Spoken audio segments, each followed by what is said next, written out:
Hey everybody, my name is Sarah and I have the pleasure of overseeing the kids ministry here at Cedar Creek Church. I have been on this 21 days of prayer and fasting, this journey right alongside you, reading the Living It Out, learning with you. And so today I'm excited to share a little bit about my heart when it comes to the topic that Ben shared this weekend, this topic of emotional freedom.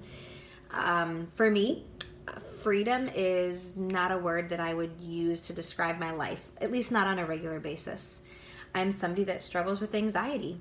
I struggle with worry and fear, and I'm the what if girl, no matter what the situation is. And so in light of heaven and how we're going to feel emotionally, I was so encouraged to hear Ben share the passage from Isaiah.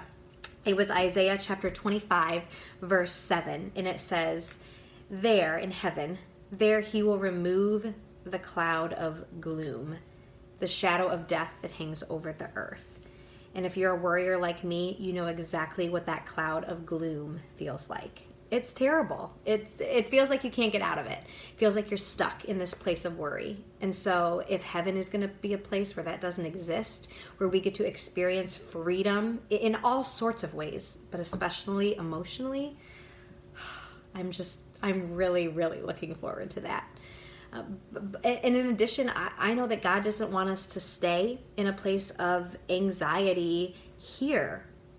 So whatever it is that you need to find freedom from emotionally, whether it's a worry or whether it's stress or feeling overwhelmed or depression or anger or whatever that looks like for you, we're not going to experience that in heaven, and God definitely doesn't want us to experience it here in this life either.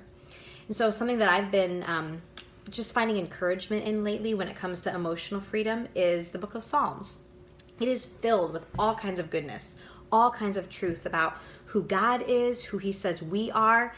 And one of my favorites right now is Psalm 145, and it's verse 17. And it says, "The Lord is righteous in everything he does. He's filled with kindness."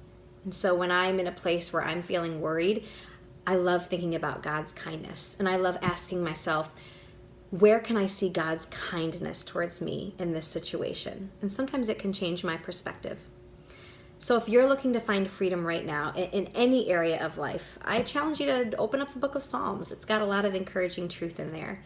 Or I encourage you to talk to somebody and process through what it is that you kind of feel trapped in right now. Journaling is a great thing. Prayer, obviously.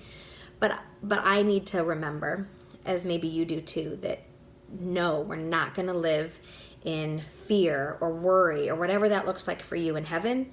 And God doesn't want us to live in that here either. So I love learning right along with you, and I hope you have a great week.